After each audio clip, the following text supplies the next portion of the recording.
बिस्मिल्लाहिर्रहमानिर्रहीम, अस्सलाम वालेकुम। पाकिस्तान से बाहर जब आप आते हैं तो बहुत सी ऐसी चीज़ें होती हैं जिनको देख के इंसान कहता है कि यार ये चीज़ें तो हमने जो है सुनी थी। पाकिस्तान के जो लीडर्स हैं उनके जलसों में, उनकी तकरीरों में कि जी बरतानिया में इस तरह होता है, यूरोप में इस तरह होता है, अमेरिका में इस तरह होता है। अभी भी आप देखें तो जो पाकिस्तानी पॉलिटिक्स है उसका जो महवर है, जो जलसे जुलूसों में बातें होती हैं उसमें यही होता है कि जी बरतानिया में यूं होता है, अमेरिका में इस तरह होता है।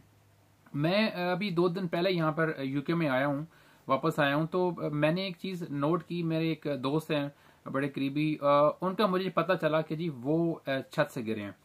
खैर वो जब छत से गिरे तो उसके बाद इनके एक और हमारे एक दोस्त हैं, उन्होंने कॉल की एम्बुलेंस को। उसके बाद इन्होंने कंडीशन बताई कि जी जो पेशेंट है वो बड़ा सीरियस है और इनके जो मोरे हैं वो इफेक्ट हुए हैं और ये सांसें जो हैं कुछ इस तरह की ले रहे थे, पसीना आ रहा था, जिससे जो एम्बुलेंस की जो इदारा था इनका एनएच जो है, उन्होंने ये आइडिया लगाया होगा कि जी ये तो कुछ बहुत ज्यादा सीरियस है। उसके बाद एक आम शहरी के लिए जो कि बरतानिया में रह रहे हैं उनके लिए एयर एम्बुलेंस यहाँ पर आ जाती है।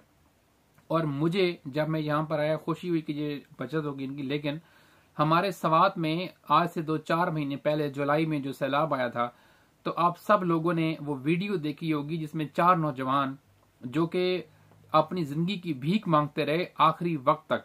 लेकिन हमारे हेलीकॉप्टर्स, हमारे अफसरान और हमारे वज़राए आजम और हमारे साबका वजीर आजम और मौजूदा जो वजीर आजम साहब हैं, इनको घुमाने के लिए, इनके खाने लेके जाने के लिए, इनके खाबे लेके जा रहे हैं, उसके लिए जो मौजूद था। लेकिन वो बच्चे जो हैं पूरी दुनिया ने उनको देखा और वो उनकी जान जो है वो चली गई। और जब जान चली गई तो उसके बाद उसके हवाले से जो है वो सोशल मीडिया के ऊपर लान तान शुरू हुई। बहरहाल इसकी तरफ बाद में आएंगे, पहले ये बात करते हैं। अस्सलाम वालेकुम जी। जी वालेकुम अच्छा, अस्सलाम। पहले तो अपनी तबीयत का बताएं और बताएं कि ये किस तरह हुआ और एम्बुलेंस किस तरह आई और अभी आप कैसा महसूस कर रहे हैं। जी अल्हम्दुलिल्लाह अभी तो तबीयत काफ़ी बेहतर है।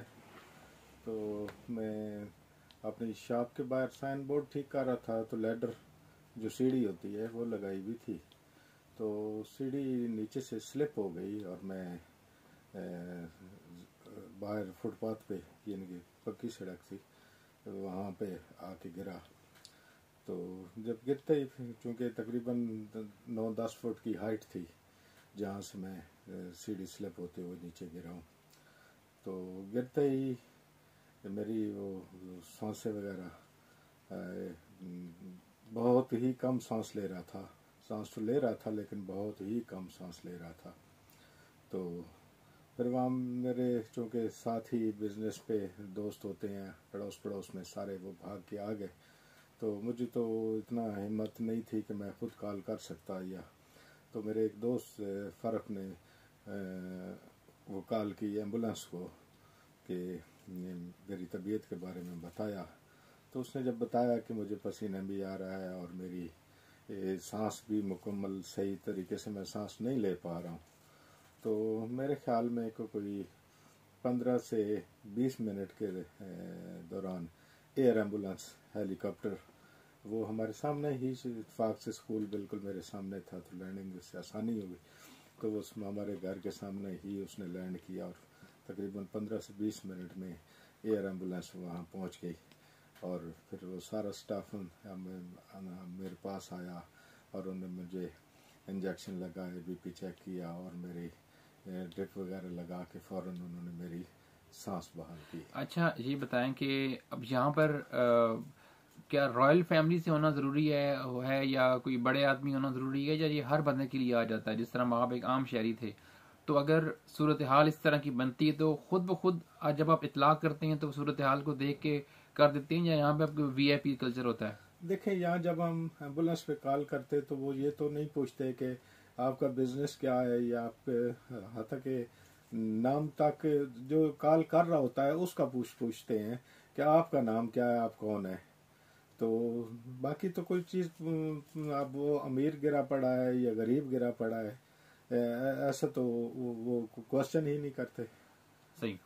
तो आप भी पाकिस्तान से, मैं भी पाकिस्तान से हूँ। पाकिस्तान में मैंने जैसे कि पहले इंट्रो में भी बताया कि इस तरह हुआ था वाकया, और भी कई वाकयात होते हैं। तो आप क्या समझते हैं कि यहाँ पे जो हेल्थ सिस्टम है इनका और जिस तरह से ये क्विकली रिस्पॉन्ड करते हैं, बेशक एनएचएस के ऊपर बहुत ज़्यादा प्रेशर है कोविड के बाद, लेकिन जिस तरह चीज़ों को ये टैकल करते हैं, तो इस सारे सिस्टम को आप किस तरह देखते हैं? और हमारे जो लीडर बड़ी बड़ी बातें करते हैं जलसों में, और एम्बुलेंसेस जो है वो जो उनके जहाज हैं, हेलीकॉप्टर्स हैं, वो खाने लेकर जाने के लिए तो वो अवेलेबल होते हैं, लेकिन आम शहरियों के लिए नहीं होते। तो बीइंग ओवरसीज पाकिस्तानी, आप क्या समझते हैं, आप कैसे देखते हैं इसको? हाँ, ये हम देखेंगे, हम ज़्यादातर जो हम ओवरसीज़ हैं, हम ड्रामों के बजाय हम अपने मुल्क की न्यूज़ ही देखते हैं। तो उसमें ये चीज़ें देख के हमें बड़ा दुख होता है कि हादसात ऐसे हो रहे हैं, फलां बंदे सैलाब में फंसे हुए हैं, या कोई रोड हादसा हो गया है और उस पर बाहर मरीज पड़े हुए हैं और अभी तक कोई एम्बुलेंस नहीं है, कोई केयर करने वाला नहीं है, मकामी लोग पहुंचे हुए हैं, वो अपनी मदद आपके तहत सब कुछ कर रहे हैं। तो दुख तो होता है इस चीज़ पर, और यहाँ का सिस्टम उस लिहाज से तो हम कंपेयर नहीं कर सकते। जी चरण जी, बहुत शुक्रिया। और अब आपने देखा कि किस तरह से चीज़ें जो हैं बाहर दुनिया में काम करती हैं। अब ये ना तो कोई इसके ऊपर एहसान है, ना कोई इसके ऊपर जो बरतानिया का वज़ीर आज़म है या इनकी जो हेल्थ मिनिस्टर है वो को ट्वीट करेगा कि जी ये देखें, ये मरीज इधर से हुआ था तो हमने कॉल की थी। और ना कोई इनको ये पता है, ना मुझे पता है, ना किसी को पता है यहाँ पर कि इनका यहाँ पर एडमिनिस्ट्रेशन का हेड कौन है। इनको सिस्टम इस तरह से बने हुए हैं कि यहाँ पर कोई ज़रूरत नहीं पड़ती किसी को कहने के लिए। वरना हमारे पाकिस्तान में तो अगर कोई डीसी साहब दिन को 12-1 बजे दफ्तर आ जाए तो ये उनकी बहुत बड़ी मेहरबानी होती है, और उनका बहुत बड़ा एहसान होता है आवाम के ऊपर। जो 10-12-15 लाख का जो डिस्ट्रिक्ट होता है उसकी आवाम के ऊपर ऐसा उसका एहसान होता है कि वो शायद वहाँ की आवाम जो है वो अगली 10 नस्लें भी उसके एहसान का वो नहीं चुका सकती हैं, वो जो कर्ज है उसका। बहरहाल ये चीज़ें फिर हमारे जो लीडर्स हैं माशाल्लाह से वो आपके सामने है कि किस तरह से जी अब मुझे नवाज शरीफ साहब थे, वो उस टाइम प्राइम मिनिस्टर थे, तो उन्होंने हेलीकॉप्टर भेजा जी, उन्होंने कोई खाबे खाने थे, कोई खाने थे, तो रायमंड से जो है वो वहाँ से खाने रखवाए जाते थे जहाज़ में, और रायमंड से लेके जी वो प्राइम मिनिस्टर हाउस में आते थे या फिर भूरबन जो उनका घर है वहाँ पर आते थे। तो इससे आप प्रायोरिटीज का अंदाजा लगाएं कि क्या क्या प्रायोरिटीज हैं। पाकिस्तान का जो हेल्थ सिस्टम है, ओवरऑल पूरा सिस्टम जो है वहां पर वो कोलैप्स कर चुका है। एक छोटी सी मिसाल मैंने आपको दी है। ना कोई इनका जानने वाला कोई एनएचएस का हेड है, ना कोई इनको पता है कि एनएचएस को कौन जो है सुपरवाइज कौन कर रहा है, ना इनको कोई जरूरत है ये चीज जानने की। सिस्टम, पूरा सिस्टम को इन मुल्कों ने ऑटो पे लगाया हुआ है। तमाम चीजें जो है सिस्टमेटिकली यहाँ पर काम कर रही हैं, लेकिन यहाँ पर देखिए हमारी जो कौम है जी, हमारा जो मुल्क है, वो कहते हैं जी कि ये इस्लामिक रिपब्लिक ऑफ पाकिस्तान। तो जो जमहूरियत जमहूरियत का ये रोना पीटते हैं, हर वक्त इनकी यही बात होती है जमहूरियत। तो जो जमहूर है, जो पाकिस्तान की आवाम है, उस आम इंसान के साथ पाकिस्तान में क्या किया जाता है वो आप एक दफा आज फिर जो सवात में जो 3-4 बच्चे जो डूब गए थे पानी में, उनको एक दफा फिर देखिएगा कि किस तरह वो सदाएं बुलंद कर रहे थे। और उसी वक्त जो केपी गवर्नमेंट के जो हेलीकॉप्टर्स थे वो कहाँ पर बिजी थे। ये सिर्फ केपी गवर्नमेंट की इसमें कसूर नहीं है, ये पूरे मुल्क का हमारा आलमी है। हमारे यहाँ जो अशराफिया है, हमारे यहाँ जो इस तरह के बड़े लोग हैं, वो इस तरह से सिस्टम के ऊपर वो काबिज हो चुके हैं कि अब हमारे पास कोई और वजह नहीं रहती। और फिर दूसरी बात है कि हमारी जो आवाम है वो इन तमाम चीजों को तस्लीम कर चुकी है ज़हनी तौर पर। मतलब वहां पर कोई ये 1122 की गाड़ी भी अगर किसी के पास जाती है तो वो भी मतलब ये है कि वो बड़ा एहसान होता है उनको, और तमाम चीजें हो रही होती हैं। और आज तक जो है वो प्रजलाई साहब जलसों में जहां पर जाते हैं जी कहते हैं 1122 हमने शुरू कर दी। यार आपने 1122 शुरू की, अच्छा वो काम कर रही है, लेकिन हमारी आवाम का ही अपना पैसा है।